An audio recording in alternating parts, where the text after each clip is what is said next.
Hey, I'm Jacob. And I'm Jared. And we're here to talk about Dragon Ball Z. Episode 149, wrapping up the Imperfect Cell saga here. Yes, we are. And we're in the middle of the Piccolo Android 17 fight. Yep. Again, one of the most evenly matched fights of all time. It's kind of an example of like the limitless energy of an android versus the strategy of a Namekian, and kind of seeing that in full force. And it's, a great fight. I like that the way they kind of honor it, because when 18 fought Vegeta, it's like they all threatened, we won't jump in if you don't. And now it's like, it's interesting because 18 or 16 could, if it actually looked like it was turning, they're also kind of respectful fighters. And I think that it never gets to a point where I think his sister would jump in. But you think he's still, they're still confident he could win? I mean, he would have got mad, but I think that she would have let Piccolo kill him, because Piccolo would have killed him. So I think that, unfortunately, they would. I think Piccolo gets pretty close. I don't know. Close, but it's still not there. I mean, there's a lot of times where they're both punching each other, it's going right in the stomach, and they're both evenly matching each other in blows. I think the only thing I would say, I guess 17 has a small advantage, just because he does have the unlimited energy. That's probably his advantage.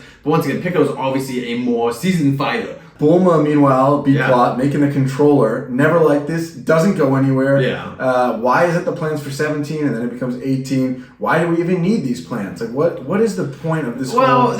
It's to give Bulma something to do. Bulma is a fan favorite. And that's what she's still in the series. She still is literally a part of the series. She's the only human. She is in the one Chi-Chi. Chi-Chi's literally married to Goku and is barely in the thing. But for this to be the episode, Piccolo is winning a fight with them. Who cares about this controller at this point? Because they don't know if they're going to play fair, and they just hyperbolic time chamber. Because once again, they know the Rider, and they know the Rider's going to screw them somehow. So let's do this. And the Cell can beat them. We don't need a controller in episode 149. I'm also confused. If they really do shut them down, why couldn't Cell just absorb them and still get the power? Because why would turning them off do anything? I don't know. I never got why that would still work. But that's a thought process. Never cared about it. This seems like such a hopeful thing, but I didn't ever understand that. Cell, the episode ends with Cell arriving at the scene, and then the end card, actually, the announcer in the English dub that we watched is talking about already, I wonder if 16 has a plan to beat him. That's funny. Why? He hasn't said a word. It's teasing a lot of stuff in these episodes. I think this is why also some characters have a fanfare to them, even though they're not in the show that much. I think this is why it's like the show, the original, not original dub even, but the secondary dub, the dub done by Funimation the first time that they did it, kind of hints at things and gives extra context to things, because I think they're pushing certain characters to get more popular over small events and stuff like that. But anyway, Piccolo's not happy about it. Piccolo's scared as hell because Cell is now more powerful than when they fought, and Piccolo's obviously drained of it. He's not done, but he's pretty drained at this point. Yes, but he was able to take Cell. Cell absorbed a couple of humans, like the farmer, power level 5, and now, episode 150? Yeah. Okay. This one is, what's that, 150 now? So Cell powers up and then walks by Piccolo. Piccolo just looks stunned because, once again, he's just had so many humans. Krillin goes to meet Bulma to get the remote, and then Tien, I kind of like this moment for Tien, of Tien kind of is like, what am I doing here?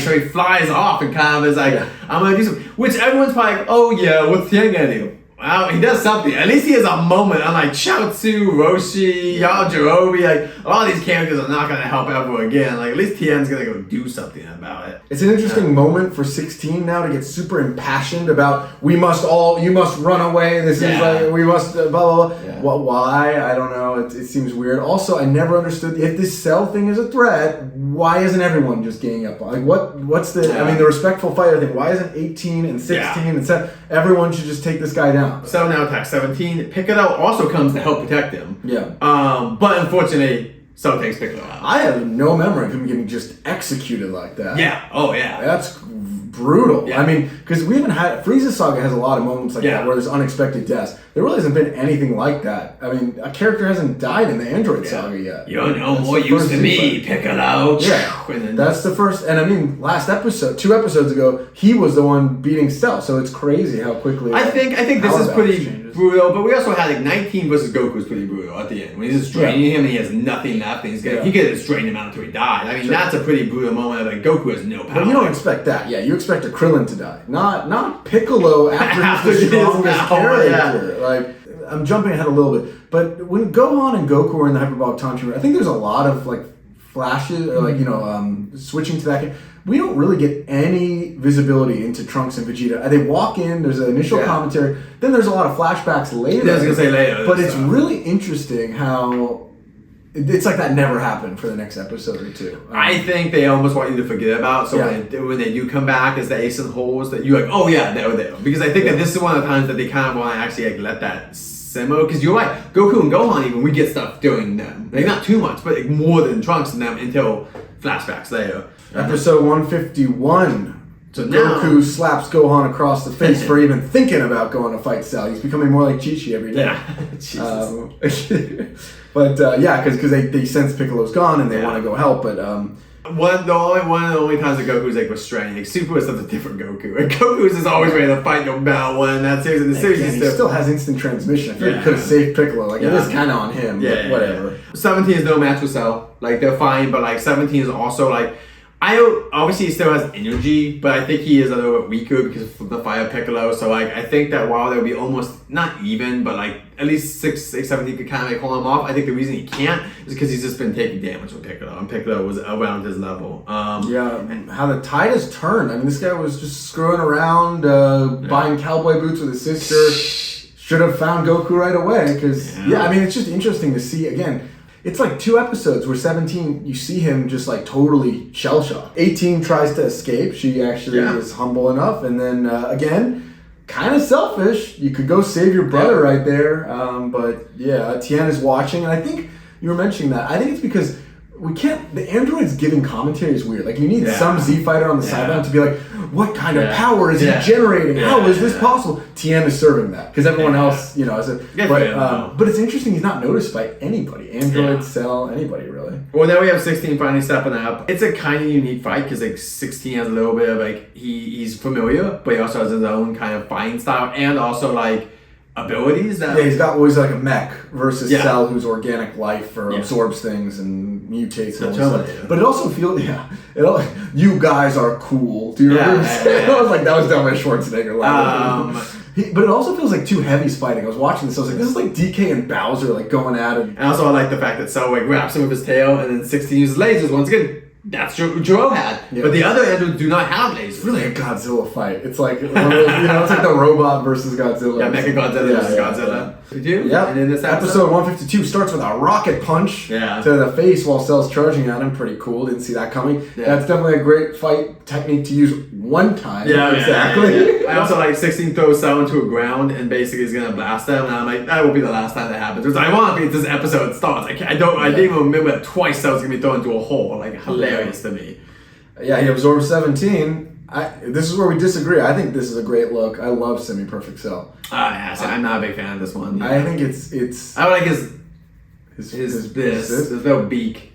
His beak is as cool as the other beak. Because the other beak was more alien and like bug-like. This one's like a duck. It's like a person in a costume and they like put an animal thing on their face to make them like there's something menacing about it where it really does feel like he's semi to where he needs to be. Like there's something kind of broken about him, like you're saying. And he needs that last piece and you can feel this like it's not an equilibrium kind of. And he impersonates 17, right? Yeah, which I see that's cool. I like that and I feel like in a movie they can do it even creepier. Should have done that more. He never use that again, does he? I don't think so. Not much, but like he's like trying to convince like the sister that oh come on, it's super fun in here. Like, you have so much fun being absorbed by a green alien. Also an emotional plea to an android? That's the technique? Like, I don't know. Okay, we get to the big moment, guys. Time for the Tri-beam cannon, which also in a Brits, I forgot they have the official name. And just keeps saying like Kaiku cannon, Kaiku cannon, and like just like so cool though. His veins popping out of his forehead, and I mean this is one of Tien's. This might be Tien's best moment in the Dragon Ball Z series. Like, it is just an awesome moment. It's the fact that like he is taking on someone who even at this point Piccolo would be like couldn't do anything against, but he can do it. Which is by the way. I put this on Reddit recently, so we saw a Reddit post. This is me. Tien should be more powerful than Krillin, and everyone's like, because Krillin got the power boost on Namek, that's it. So Tien can never catch up to him. Because of that one power boost, Tien will never. This moment to me signifies why Tien is a better fighter than Krillin. Yeah. I love Krillin as a character, but Tien should be more powerful. He's just this kind of thing where he can multiple times, not once, multiple times put Cell in his place. Yeah. And even Piccolo would be able to make a dent on him at this point. I mean, we see later on with Perfect Cell, Krillin came and used Destructive Disc on. Great moment for Tien. I love also the at the end when they do the card or whatever, and it's all like that's an awesome pose of Tien and the colors. It's really awesome. Is like, the Dragon Ball Z equivalent of standing in front of the tank. Like he knows. There's at some point Goku's mad at him. Goku said we're gonna lose him. Like Goku knows that Tien sacrificed himself for the end. He really is, and this is. I mean, every second that he holds back, there's a chance that androids escape, and at some point. Cell's gonna break through. He's gonna step on that gas and like run right over him, but he's gonna wait every second he can. It's such a great redemption for Tien too, because he can't keep up with Vegeta, can't keep up with anyone, and here he is, like truly on top, and using this one technique just to pause the fight. And also Solar Flare, which I think was also his technique, if I'm not mistaken. He just makes techniques, or he at least uses techniques that are they're situational, but they're amazing for those situations. Like he is incredibly frustrating for the enemy. Like he's not trying to be stronger or win a fight or anything. He's just a fly. Or what does he say? I might be a pothole, but I'm going to be a big pothole to you. Like he sees himself that way. What other characters see themselves as a pothole? I also love the fact for no reason at all. His the area inside zooms in. There's no reason for that, but it's just like it makes it unique. Like why not? What a world with like Namekians and Saiyans. Also the fact that this is even more powerful. This is not the Cell that was beating everybody. It's the Cell that was beating everyone times 2 with 17. And that just asks you a question. What's your favorite moments from Tien? From Dragon Ball, Dragon Ball Z, Dragon Ball Super? List them below what your favorite stuff about Tien, because this is kind of his moment. Since we're not gonna be able to talk about him much after this, I want to give him his moment. So thank you guys for watching.